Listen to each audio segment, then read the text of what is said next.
മഞ്ഞൾ വിരിഞ്ഞ പൂവിൻ്റെ പുതുപുത്തൻ വിശേഷങ്ങളിലേക്ക് എല്ലാവർക്കും സ്വാഗതം. ഇരട്ടി പകയോട് കൂടിയാണ് ഞാൻ ഇവിടുന്ന് പുറത്തിറങ്ങാൻ പോകുന്നത്. അത് താങ്ങാനുള്ള ശേഷി ഉണ്ടാക്കി വെക്കാൻ പറ നിന്റെ അച്ചമ്മയോട് എന്നൊക്കെ റസിയെ വെല്ലുവിളിക്കുമ്പോൾ അച്ചമ്മയെ മേഡത്തിന് ഇതുവരെ മനസ്സിലായിട്ടില്ല. എത്ര പേര് വീഴ്ത്താൻ നോക്കിയതാ, മേഡത്തേക്കാൾ ബലവും പ്രതാപവും ഉള്ളവർ. അവർക്കൊന്നും സാധിക്കാത്തത് മേഡത്തിന് എങ്ങനെ പറ്റുമെന്ന് ചിന്തിക്ക്. എന്നിട്ടൊരു തീരുമാനം എടുക്കുന്നൊക്കെ ചിത്ര പറയുമ്പോൾ കടന്നു പോടി, ഞാൻ എന്ത് ചെയ്യണമെന്ന് ഞാൻ തീരുമാനിച്ചോളാം. എനിക്ക് ഒരുത്തിയുടെയും ഉപദേശം വേണ്ട, പ്രത്യേകിച്ച് നിന്റെ എന്ന് പറയുന്നുണ്ട് റസിയ ബീഗം. അപ്പോൾ ചിത്ര പറയുന്നുണ്ട്, അച്ചമ്മ തന്നെ നേരിട്ട് വന്ന് ഇതൊക്കെ പറയാൻ നിന്നതാ, ഞാനാ വിലക്കിയത്. ഈ ഒരു സാഹചര്യത്തിൽ അച്ചമ്മ ഇവിടെ വന്നാൽ ശരിയാവില്ലെന്ന് എനിക്ക് തോന്നി. അത് അജയിലായിട്ടും ഞാൻ വന്നത്. ഞാൻ പറയുന്നത് മുഴുവൻ എൻ്റെ മാത്രം അഭിപ്രായമല്ല, അച്ചമ്മയുടെയും കൂടെ അഭിപ്രായം. അത് മുഖവിലക്കെടുക്കണം എന്നാണ് എൻ്റെ അപേക്ഷ.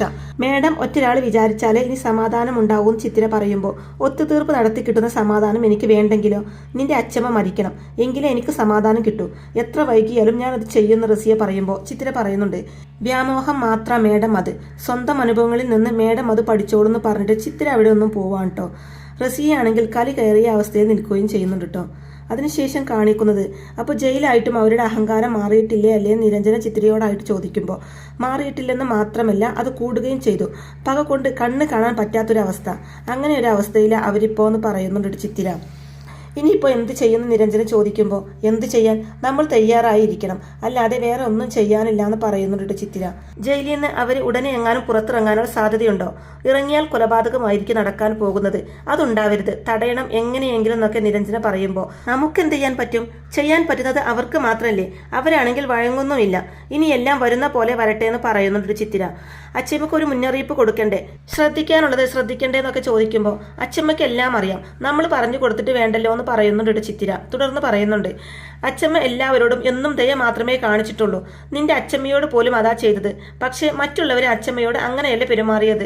അവരാരും ഒരു ദയയും അച്ചമ്മയോട് കാണിച്ചിട്ടില്ല എന്ന് ചിത്തിര പറയുമ്പോൾ ചിലരുടെ ഭാഗ്യക്കേടാ അത്, എല്ലാവരും അവരെ ഉപദ്രവിക്കും. എന്തായാലും നമ്മുടെ അച്ചമ്മയുടെ നേർക്കൊരു കണ്ണ് എപ്പോഴും ഉണ്ടായിരിക്കണം. തനിച്ചെങ്ങോട്ടും വിടണ്ട, ആളെ ഇറക്കി പോലും പലതും ചെയ്യാൻ അവർ തയ്യാറാകും. അതിന് അച്ചമ്മയെ രക്ഷിക്കേണ്ടത് നമ്മുടെ കടമയാണെന്നൊക്കെ നിരഞ്ജന പറയുമ്പോൾ ചിത്തിര പറയുന്നുണ്ട്, നീ നോക്കിക്കോണം അച്ചമ്മയെ, നിന്റെ ശ്രദ്ധ കുറവ് കൊണ്ട് അച്ചമ്മയ്ക്ക് ഒന്നും സംഭവിക്കരുത് എന്ന് പറയുന്നുണ്ട് ചിത്തിര. അതിനുശേഷം കാണിക്കുന്നത്, വിവരങ്ങളൊക്കെ അറിഞ്ഞല്ലോ അല്ലേ, മേഡത്തിനെ ജാമ്യത്തിൽ ഇറക്കണം, അതിന് പ്രതിഭ മേഡത്തിന്റെ സഹായം വേണം എന്നൊക്കെ ബാലകൃഷ്ണൻ പ്രതിഭയോടായിട്ട് പറയുമ്പോൾ പ്രതിഭ പറയുന്നുണ്ട്, ഒന്നുകൊണ്ടും പേടിക്കണ്ട, ഞാൻ സഹായിക്കാം. താനിപ്പോൾ വന്ന് ആവശ്യപ്പെട്ടില്ലായിരുന്നെങ്കിലും ഞാൻ അത് ചെയ്തേനെ. റസിയ ബീഗം ജയിലിലല്ല, പുറത്താണ് ഉണ്ടാവേണ്ടത്. അതിന് എന്തൊക്കെ ചെയ്യാമോ അതൊക്കെ ഞാൻ ചെയ്യുമെന്ന് പറയുന്നുണ്ട് പ്രതിഭ. മേഡം കുറച്ച് ആവേശം കാണിച്ചു, അതാ പറ്റിയത്. തന്ത്രപരമായിട്ട് നീങ്ങിയാൽ മതിയായിരുന്നു. എന്തിനാ തോക്കുമായിട്ട് വീട്ടിലേക്ക് ചെന്നത്? ക്ലീൻ എവിഡൻസ് അല്ലേ, ലോക്കായി പോയില്ലേ എന്നൊക്കെ ബാലകൃഷ്ണൻ പറയുന്നതും പ്രതിഭ പറയുന്നുണ്ട്, എടോ സ്വന്തം അച്ഛനെ കൊന്ന സ്ത്രീയുമായിട്ടാണ് റസിയ ഫൈറ്റ് ചെയ്തുകൊണ്ടിരിക്കുന്നത്. ബുദ്ധിയല്ല വികാരമാണ് അവളെ അവിടെ ഭരിക്കുകയും നിയന്ത്രിക്കുകയും ഒക്കെ ചെയ്യുന്നത്. ചില അസംബന്ധങ്ങളൊക്കെ സംഭവിച്ചെന്നിരിക്കുന്നൊക്കെ പറയുന്നുണ്ട് കേട്ടോ. തുടർന്ന് തലയിൽ കൂടെ പെട്രോൾ ഒഴിച്ചപ്പോൾ ഹരി എവിടെയുണ്ടെന്ന് പറഞ്ഞു കൊടുത്തത് താനല്ലേ, തന്റെ ബുദ്ധി അപ്പോൾ എവിടെയായിരുന്നു എന്ന് പ്രതിഭ ചോദിക്കുമ്പോൾ ഞാനത് പറഞ്ഞില്ലായിരുന്നുവെങ്കിൽ ആ മഹേഷിനെ കൊന്നേനെന്ന് ബാലകൃഷ്ണൻ പറയുന്നതും കൊല്ലട്ടെ, എന്നാലും രഹസ്യം പുറത്തുവിടാൻ പാടില്ലായിരുന്നു എന്ന് വെച്ച് താൻ ചെയ്തത് തെറ്റാണെന്ന് ഞാൻ പറയില്ല. തന്റെ സ്ഥാനത്ത് ആരാണെങ്കിലും അങ്ങനെ ചെയ്യൂ. മരണം വന്ന് മുന്നിൽ നിൽക്കുമ്പോൾ ആരെങ്കിലും ധൈര്യം കാണിക്കാൻ നിൽക്കുമോ? കാണിച്ചാൽ അത് മണ്ടത്തരമാകും. അതുപോലെ തന്നെ ഈ റസിയയും ചെറുപ്പത്തിൽ അച്ഛൻ മരിച്ചു, അതും കൊലപാതകം. അവരെന്തൊക്കെ അനുഭവിച്ചു കാണും? പകയുണ്ടാകും, ഒറ്റക്കുത്തിന് കൊല്ലാനുള്ള പകയുണ്ടാകും. പക ബുദ്ധിയുമായിരിക്കും. ബുദ്ധി ഇല്ലാണ്ടായാൽ തെറ്റായ കർമ്മങ്ങളുണ്ടാവും. ഇത് ഞാൻ പറഞ്ഞതല്ല. അതുകൊണ്ട് റസിയ പറഞ്ഞത് ശരിയോ തെറ്റോ ഒന്നും ചർച്ച ചെയ്യാനുള്ള സമയമല്ല ഇത്. നമുക്ക് അവരെ എത്രയും പെട്ടെന്ന് ജാമ്യത്തിൽ ഇറക്കണം. ഞാൻ വേണ്ടത് ചെയ്തോളാം, വക്കീലിനെ ഏർപ്പാട് ചെയ്തോളാം എന്നൊക്കെ പറയുന്നുണ്ട് പ്രതിഭ. എല്ലാം തീർന്നു എന്നുള്ള മട്ടിനെ ആശ്വസിച്ചിരിക്കുകയായിരിക്കും ഇപ്പൊ മല്ലിക. അത് അങ്ങനെയല്ല എന്ന് അറിയിച്ചു കൊടുക്കാം നമുക്ക്. ധൈര്യമായിട്ടിരിക്കെ, അധികം വൈകാതെ റസിയ ബീഗം പുറത്തിറങ്ങുമെന്ന് പറയുന്നുണ്ട് പ്രതിഭ. അതിനുശേഷം കാണിക്കുന്നത് മഹേഷ് മല്ലികാമ്മയുടെ വീട്ടിലേക്ക് വരാൻ കേട്ടോ. അപ്പോൾ അവിടെ ചിത്രയെയും നിരഞ്ജനയെയും കാണുന്നതും എന്തിനാ കാണണമെന്ന് പറഞ്ഞ് വിളിച്ചത്, ചേച്ചി ഇല്ലേന്നൊക്കെ മഹേഷ് ചോദിക്കുന്നതും അച്ഛമ്മ ഒരാവശ്യത്തുമായിട്ട് പുറത്തു പോയിരിക്കാന്ന് പറയുന്നുണ്ട് കേട്ടോ ചിത്തിര. തുടർന്ന് മഹേഷിന്റെ കയ്യിൽ ഒരു കവർ വെച്ച് കൊടുത്തിട്ട് അത് തുറന്നു നോക്കാൻ പറയുമ്പോൾ എന്താ ഇതെന്ന് മഹേഷ് ചോദിക്കുന്നതും തുറന്നു നോക്കാൻ തന്നെ പറയുന്നുണ്ട് ചിത്തിര. ഇത് ചെക്കാണല്ലോ എന്ന് മഹേഷ് പറയുന്നതും അതെ, അച്ചമ്മ തന്നതാ ഓട്ടോമാമന് തരാൻ, തുക എഴുതിയിട്ടില്ല, ഇത് വീട് വാങ്ങാനുള്ള അച്ചമ്മയുടെ സമ്മാനമാണെന്നൊക്കെ ചിത്തിര പറയുന്നത് കേട്ട് മഹേഷ് ഞെട്ടി നിൽക്കുകയാണ് കേട്ടോ. എന്താ വിശ്വാസം വരുന്നില്ലേ? കുറേ കാലമായല്ലോ വാടക വീട്ടിൽ കഴിയാൻ തുടങ്ങിയിട്ട്. ഇനി അത് വേണ്ട, സ്വന്തമായിട്ടൊരു വീട് വാങ്ങി അതിൽ താമസിക്കുക എന്നൊക്കെ പറയുന്നുണ്ട് ചിത്തിര. അപ്പോൾ അത് കേട്ട് മഹേഷിൻ്റെ കണ്ണ് നിറയുന്നുണ്ട് കേട്ടോ. അപ്പോൾ അത് കാണുന്ന നിരഞ്ജന, ദേ കുട്ടി കരയുന്നു എന്ന് പറയുമ്പോൾ അത് സന്തോഷ കണ്ണീരാ നീരു, അത് തടയാൻ പാടില്ല എന്ന് പറയുന്നുണ്ട് ചിത്തിര.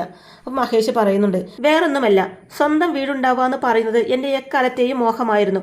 രാഗിണി ദിവസം അതിനെക്കുറിച്ച് പറയും. അസുഖം വന്ന് എനിക്ക് ജോലി എടുക്കാൻ പറ്റാത്തത് കൊണ്ടാണ് ഞാൻ അതിനൊക്കെ പിന്നോട്ട് പോയത്. ഹരി ഓട്ടോ ഓടിച്ച് കിട്ടുന്ന ക്യാഷ് കൊണ്ടാണ് വീട് കഴിഞ്ഞു പോകുന്നത്. മിച്ചം വെക്കാൻ ഒന്നും ഉണ്ടാവാറില്ല. അതുപോലെ തന്നെ വീട് എന്ന സ്വപ്നം ഒരിക്കലും ഉണ്ടാവില്ലെന്ന് വിചാരിച്ചു. അപ്പോഴേ ആ മോള് എന്നൊക്കെ പറഞ്ഞ് വല്ലാതെ തന്നെ ഇമോഷണൽ ആവുന്നുണ്ട് കേട്ടോ മഹേഷ്. അപ്പോൾ ചിത്ര പറയുന്നുണ്ട്, ഞാനല്ല അച്ചമ്മ തന്നതാ ഇത്. നേരിട്ട് തരാൻ അച്ചമ്മക്കൊരു മടി. അങ്ങനെ ഒരു ബന്ധമല്ലല്ലോ നിങ്ങൾ തമ്മിലെന്ന് പറയുന്നുണ്ട്. തുടർന്ന് മാമന് സന്തോഷമായോ എന്ന് ചോദിക്കുമ്പോൾ ഒരുപാട് സന്തോഷമായി എന്ന് പറയുന്നുണ്ട് കേട്ടോ മഹേഷ്. എന്നാൽ എത്രയും പെട്ടെന്ന് വീട് അന്വേഷിക്കുക, എന്നിട്ട് രജിസ്ട്രേഷൻ നടത്ത്. ഏറ്റവും അടുത്ത ദിവസം പാല് കാച്ചിലെന്ന് നിരഞ്ജന പറയുമ്പോൾ അങ്ങനെ ചെയ്യാമെന്ന് പറയുന്നുണ്ട് കേട്ടോ മഹേഷ്. തുടർന്ന് ചിത്ര പറയുന്നുണ്ട്, അച്ചമ്മ കൂടെ നിന്ന് ആരെയും മറക്കില്ല. ഓട്ടോ മാമന്റെ കാര്യത്തിൽ മാത്രം ഇത്രയും വൈകിയത്. റസിയെ ആകെ തിളച്ച് നിൽക്കുക. എന്താ എപ്പോഴാ സംഭവിക്കാൻ പോകാന്ന് അറിയില്ലല്ലോ. അതുകൊണ്ടാ പെട്ടെന്ന് ഈ കടങ്ങളൊക്കെ തീർക്കുന്നത്. റസിയയുമായി അവസാന പോരാട്ടത്തിന് ഇറങ്ങുമ്പോൾ ഒരു കടപ്പാടുകളും ആരോടും ബാക്കി ഉണ്ടാവരുതെന്ന് അച്ചമ്മയ്ക്ക് നല്ല നിർബന്ധമുണ്ട് എന്നെല്ലാം പറയുന്നുണ്ട് ചിത്തിര. റസിയ ചേച്ചിയെ ഒന്നും ചെയ്യില്ല എന്ന് മഹേഷ് പറയുമ്പോൾ അതെനിക്കറിയാം, എന്നാലും നമ്മൾ എല്ലാ വശവും ചിന്തിക്കണമല്ലോ എന്ന് പറയുന്നുണ്ട് ചിത്തിര. തുടർന്ന് നിരഞ്ജന പറയുന്നുണ്ട്, ഹരിയോട് ചെന്ന് പറഞ്ഞേക്ക് ഇവിടെ വന്ന് കാണാൻ, ഇതിൻ്റെ ബാക്കി അവിടെ പറഞ്ഞോളാന്ന് പറയുന്നുണ്ട് നിരഞ്ജന. അപ്പോൾ ചിത്തിരിയും അതിനോട് യോജിക്കുന്നുണ്ട് കേട്ടോ. അങ്ങനെ സന്തോഷത്തോടെ മഹേഷ് അവിടെ നിന്നും പോവാണ് കേട്ടോ. അതിനുശേഷം കാണിക്കുന്നത് ചിത്തിര ഹരിയോടായിട്ട് കൊടുത്തയച്ച സമ്മാനം കിട്ടിയില്ലേ എന്ന് ചോദിക്കുമ്പോൾ എന്ത് പറ്റി അച്ചമ്മയ്ക്ക് പെട്ടെന്ന് ഇങ്ങനെയൊക്കെ തോന്നാൻ, നമ്മളോടുള്ള ദേഷ്യമൊക്കെ മാറിയോ എന്ന് ഹരി തിരിച്ച് ചോദിക്കുന്നതും മാറിയത് കൊണ്ടല്ലേ വീട് വാങ്ങാൻ ക്യാഷ് തന്നതെന്ന് ചിത്തിര പറയുമ്പോൾ സാരമില്ല, എന്തായാലും ഇത് തരേണ്ടതല്ലേ. അല്ല, നിന്നെ കെട്ടുമ്പോൾ ആ സ്വത്ത് മുഴുവൻ നമുക്കല്ലേ കിട്ടുകയെന്നൊക്കെ ഹരി ഒരു തമാശയോടെ പറയുന്നതും അത് ശരി, അപ്പോൾ സ്വത്ത് മോഹിച്ചിട്ടാണല്ലേ എൻ്റെ പിന്നാലെ നടക്കുന്നതെന്ന് ചിത്തിര ചോദിക്കുമ്പോൾ നീ തന്നെയല്ലേ ഏറ്റവും വലിയ സ്വത്ത്, അതിനും വലിയ സ്വത്തുണ്ടോയെന്ന് ഹരി ചോദിക്കുമ്പോൾ അങ്ങനെ പറ, ഈ പറഞ്ഞതിൽ സ്നേഹമുണ്ടെന്ന് പറയുന്നുണ്ട് ചിത്തിര. തുടർന്ന് പറയുന്നുണ്ട്, അച്ചമ്മയുടെ ഡ്യൂട്ടീസ് ഓരോന്നായിട്ട് തീർക്കുക ഹരി. ഓട്ടോ മാമനെ സഹായിക്കാൻ പറ്റിയില്ലല്ലോ എന്ന് എപ്പോഴും പറയും. ആ കടം തീർത്തതാ അച്ചമ്മ എന്ന് പറയുമ്പോൾ അച്ചമ്മക്ക് പേടിയുണ്ടോ ആ റസിയ എന്തെങ്കിലും ചെയ്യുമെന്ന് ചോദിക്കുമ്പോൾ ഉണ്ടെന്നാ എനിക്ക് തോന്നുന്നത്, പുറത്തേക്കൊന്നും പറയുന്നില്ലെന്നേ ഉള്ളൂ എന്ന് പറയുന്നുണ്ട് ചിത്തിര. അപ്പോൾ ഹരി പറയുന്നുണ്ട്, അവരകത്ത് കിടക്കില്ലേ, സർവീസിനുമില്ല, പിന്നെ എന്ത് ചെയ്യാനാ, സർവ്വപ്രതാപമുള്ള കാലത്ത് ഒന്നും ചെയ്യാൻ പറ്റിയില്ല, പിന്നെയല്ലേ ഇപ്പോൾ എന്ന് പറയുമ്പോൾ അതല്ലേ ഹരി, അവരിപ്പോൾ തോറ്റു നിൽക്കുക. ആ മുറിവ് അവരെ കൂടുതൽ പകയുള്ളവരാക്കില്ലേ ഉള്ളൂ. മരിച്ചു പോയിരിക്കുന്നത് അവളുടെ അച്ഛനാ. അതിൻ്റെ ദേഷ്യം സർവീസിന് പോയാലും ജയിലിൽ കിടന്നാലൊന്നും മാറില്ലെന്ന് മാത്രമല്ല അത് കൂടി വരികയും ചെയ്യുന്നു പറയുന്നുണ്ട് ചിത്തിര. നമുക്ക് നോക്കാം, വരുന്നിടത്ത് വെച്ച് കാണാം. ഇത്രയും കാലം പിടിച്ചു നിന്നില്ലേ, അതും പലരോട്. ഈ ഭീഷണിയെ നമ്മൾ അതിജീവിക്കുന്നു പറയുന്നുണ്ട് കേട്ടോ ഹരിയും. ശേഷം ചിത്തിര പറയുന്നുണ്ട്, അതെ എന്തായാലും വീട് നോക്കൽ വേഗത്തിൽ നടക്കട്ടെ, എത്രയും പെട്ടെന്ന് പാല് കാച്ചി കയറാൻ പറ്റണമെന്ന് പറയുമ്പോൾ അതിന് തന്നെയാണ് ശ്രമിക്കുന്നത്. നല്ലൊരു വീട് കിട്ടിയാൽ നമ്മൾ അതെടുക്കും. പാല് കാച്ചിന് ചിത്തുവായിരിക്കും മുഖ്യ അതിഥി എന്ന് ഹരി പറയുന്നതും ഞാനല്ല അച്ചമ്മ, അതിനൊക്കെ അച്ചമ്മയെ വിളിച്ചാൽ മതി, ഞാൻ ആ ഭാഗത്തുണ്ടാവുമെന്ന് ചിത്തിര പറയുമ്പോൾ അപ്പോൾ ഹരി പറയുന്നുണ്ട്, താൻ ആ ഭാഗത്തൊന്നുമല്ല ഉള്ളത്, ദാ ഇവിടെയാ ഉള്ളത്, ഇവിടുന്ന് ഒരു ഇഞ്ച് മാറാൻ ഞാൻ സമ്മതിക്കില്ല എന്ന് ഹരി തൻ്റെ നെഞ്ചത്ത് കൈവച്ച് പറയുമ്പോൾ എനിക്ക് ആരുടെയും സമ്മതമൊന്നും വേണ്ട.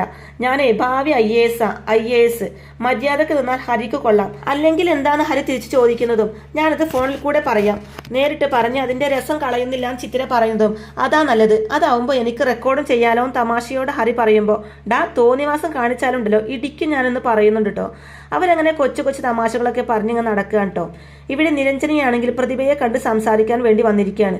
അപ്പോൾ പ്രതിഭ പറയുന്നുണ്ട്, അപ്പോഴും നിനക്ക് വീട്ടിലേക്ക് വരാൻ പറ്റില്ല അല്ലേ, കാണണമെങ്കിൽ പുറത്ത് വെച്ച് കാണണം അല്ലേ, അത്രക്ക് അന്യായി പോയടി ഞാൻ നിനക്ക് എന്നൊക്കെ പ്രതിഭ അങ്ങനെ പറയുമ്പോൾ അച്ചമ്മയെ വഴക്കിടാനൊന്നുമല്ല ഞാനിപ്പോൾ വന്നത്, സമാധാനം ഉണ്ടാക്കാനാ.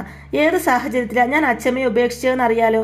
ആ സാഹചര്യങ്ങളിൽ നിന്ന് അച്ചമ്മ മാറി എന്ന് എനിക്ക് ബോധ്യം വരുന്ന ദിവസം ഞാൻ ഉറപ്പായിട്ടും തിരിച്ചു വരുന്ന നിരഞ്ജന പറയുന്നതും എനിക്ക് മാറാൻ സൗകര്യമില്ലെങ്കിലോ എന്ത് മാറ്റാൻ ഞാനിനി നടത്തേണ്ടത്, നിന്നെയും നിന്റെ അമ്മ മല്ലികയെയും വന്ന് ദിവസം തോയണോ, അതിന് വേറെ ആളെ നോക്കിയാൽ മതി എന്നൊക്കെ പറഞ്ഞ് പ്രതിഭ പൊട്ടിത്തെറിക്കുമ്പോൾ അച്ഛമ്മേ ഈ വിഷയം സംസാരിക്കാൻ വേണ്ടി തന്നെയാണ് ഞാൻ വന്നത്. മല്ലികാമിയെ വീഴ്ത്താൻ എത്ര ശ്രമിച്ചാലും സാധിക്കില്ലെന്ന് അച്ഛമ്മയ്ക്ക് ഇതുവരെയുള്ള അനുഭവം കൊണ്ട് മനസ്സിലായി കാണുമല്ലോ. ഇങ്ങനെയുള്ള ഒരു വഴക്ക് എന്തിനാ അച്ഛമ്മ നീട്ടിക്കൊണ്ട് പോകുന്നത്, അതുകൊണ്ട് ആർക്കാ ഗുണം? പ്രതാപത്തോടെ കഴിഞ്ഞിരുന്ന ഒരാളല്ലേ അച്ഛമ്മ, എങ്ങനെ ഈ നിലയിലെത്തി? ഞാൻ പറഞ്ഞത് സ്വസ്ഥമായിട്ടൊന്ന് കേക്ക്, നമുക്ക് എല്ലാം അവസാനിപ്പിക്കാം. ചിത്തുവിന്റെ അച്ഛമ്മയായിട്ട് എന്റെ അച്ഛമ്മ ഒത്തുതീർപ്പിലെത്തണം എന്നാ എന്റെ ആഗ്രഹം എന്നൊക്കെ നിരഞ്ജന പറയുന്നുണ്ട്. അത് നടന്നാൽ നഷ്ടപ്പെട്ടതൊക്കെ അച്ഛമ്മക്ക് തിരിച്ചു കിട്ടും. ചിലപ്പോൾ മന്ത്രി വരെ ആകാൻ പറ്റിയിരിക്കും. ഇങ്ങനെ വലിഞ്ഞു മുറുകി ജീവിക്കുന്നതിനേക്കാളും എത്രയോ നല്ലത് അച്ഛമ്മേ സ്വസ്ഥതയോടും സമാധാനത്തോടെയും ജീവിക്കുന്നതെന്നൊക്കെ പറഞ്ഞ് നിരഞ്ജന ഉപദേശിക്കുമ്പോൾ നീ എന്റെ കൊച്ചുമോളായി പോയി, ഇല്ലെങ്കിൽ ഞാൻ നിന്റെ കാരണക്കുറ്റി അടിച്ചു പൊട്ടിച്ചെന്ന് പറയുന്നുണ്ട് കേട്ടോ പ്രതിഭ. എടി, എനിക്ക് എന്തെങ്കിലും തട്ടുകേട് പറ്റിയിട്ടുണ്ടെങ്കിൽ അതിന്റെ കാരണക്കാരി ആ മല്ലികയല്ലേ? ആ അവളുമായിട്ട് ഞാൻ ഒത്തുതീർപ്പിലെത്തണം അല്ലേ? എന്റെ ഭർത്താവിനെ കൊന്ന അവളുടെ കാൽ കീഴിൽ ഞാൻ ചെന്ന് വീണമല്ലേ? നടക്കില്ല, ഒരിക്കലും നടക്കില്ല. എനിക്ക് മനസ്സിലായി നിന്റെയൊക്കെ ഉള്ളിലിരിപ്പ്. അതെ, മനസ്സിൽ വെച്ചാൽ മതിയെന്ന് പറഞ്ഞ് പൊട്ടിത്തെറിക്കുന്നുണ്ട് കേട്ടോ പ്രതിഭ.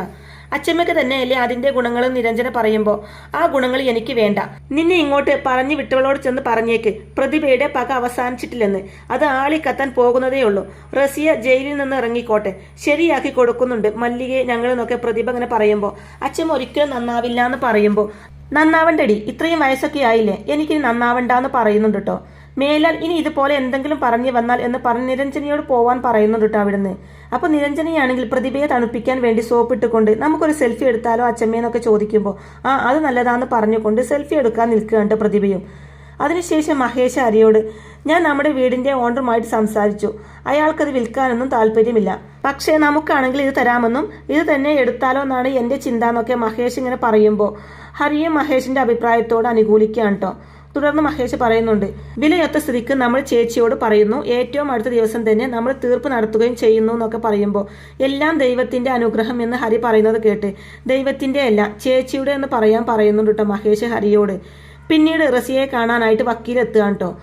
വക്കീലിനോട് താൻ ഈ കേസിൽ നിരപരാധിയാണെന്നും ആസൂത്രിതമായിട്ട് എന്നെ കുടുക്കിയതാണെന്നൊക്കെ റസിയയുടെ വാക്കുകൾ കേട്ട് ഹരിയുടെ കേസിന്റെ കാര്യത്തിൽ അങ്ങനെയല്ലല്ലോ, ആ കേസിലല്ലേ മേഡം സസ്പെൻഷനിലായതെന്നൊക്കെ വക്കീൽ പറയുമ്പോൾ ഹരിയെ തല്ലിയെന്ന് ആരാ പറഞ്ഞത്?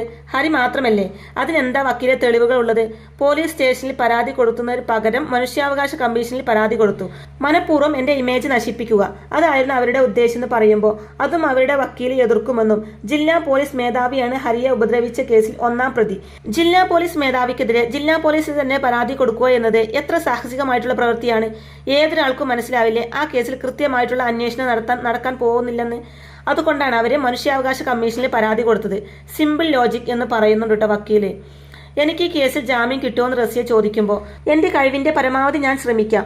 മേഡം ഒരു സ്ത്രീയല്ലേ, ഉന്നത പദവിയിൽ ഇരിക്കുന്ന ഒരാൾ, ആ പരിഗണന എന്തായാലും കോടതി തരും, ബാക്കി എനിക്ക് വിട്ടേക്ക്, ഞാൻ ഏറ്റൂന്ന് ഉറപ്പ് കൊടുക്കുന്നുണ്ട് കേട്ടോ വക്കീല്. ശേഷം മല്ലികാമയ്ക്ക് ഒരു കോള് വരികയാണ് കേട്ടോ. അപ്പൊ ചിത്തിരിയാണ് കോൾ അറ്റൻഡ് ചെയ്യുന്നത്. വക്കീൽ ഓഫീസിൽ നിന്നാണ് വിളിച്ചതെന്നും റസിയക്ക് ജാമ്യം കിട്ടിയെന്നുള്ള വിവരം ചിത്തിര നിരഞ്ജനയോടായിട്ട് പറയുന്നുണ്ട്.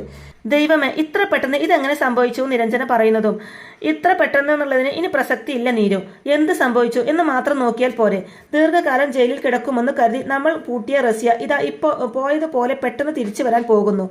ഇനി കളി മാറും, കുറച്ചുകൂടെ തീവ്രമായിട്ടുള്ള പ്രശ്നങ്ങൾ നമ്മൾ സഹിക്കേണ്ടി വരുമെന്ന് പറയുന്നുണ്ട് ചിത്തിര. അച്ഛമ്മക്ക് ഈ കാര്യം അറിയാമായിരുന്നു എന്ന് ശ്രീജ പറയുമ്പോൾ നിരഞ്ജനയോടായിട്ട് ചിത്തിര പറയുന്നുണ്ട്, നീരു ഞാൻ ഇനി ഹോസ്റ്റലിലേക്ക് പോകുന്നില്ല, ഇവിടെ വേണം ഞാൻ. ഇന്നത്തെ സാഹചര്യത്തിൽ ഹോസ്റ്റലിൽ നിന്നാൽ എനിക്ക് പഠിക്കാൻ പറ്റില്ല, മുഴുവൻ സമയവും ഇവിടുത്തെ ചിന്തയായിരിക്കും എനിക്ക്, സ്വസ്ഥതയുണ്ടാവില്ല. അതിലും ഭേദം ഇവിടെ നിൽക്കുന്നതല്ലേ. അച്ഛമ്മയുടെ മുൻഭാഗം നീ ഒന്ന് സപ്പോർട്ട് ചെയ്യണമെന്ന് പറയുമ്പോൾ അത് ഞാൻ ചെയ്തോളാം നിരഞ്ജന സമ്മതിക്കുന്നുണ്ട് കേട്ടോ. സത്യത്തിൽ നീ ഇവിടെയുള്ളതാണ് എന്റെ സന്തോഷം, നീ പോയാൽ ആകെ ഒരു ശൂന്യതയാണ് നിരഞ്ജനയും പറയുന്നുണ്ട് കേട്ടോ. അധികാരം ഇപ്പൊ അവരുടെ കയ്യിലില്ലല്ലോ, അതില്ലാതെ അവർക്ക് എന്ത് ചെയ്യാൻ പറ്റുമെന്ന് നിരഞ്ജൻ ചോദിക്കുമ്പോൾ അധികാരം ഉണ്ടായിട്ടാണോ തോക്കുമായിട്ട് അവർ കൊല്ലാൻ വന്നത്? പകയുള്ള ഒരാൾക്ക് എതിരാളികളെ വീഴ്ത്താൻ അധികാരമൊന്നും വേണമെന്നില്ല, ആയുധം പോലും വേണമെന്നില്ല, കാരണം പകയാണ് അവരുടെ ആയുധം എന്ന് പറയുന്നുണ്ട് കേട്ടോ ചിത്തിര നിരഞ്ജനയോടായിട്ട്.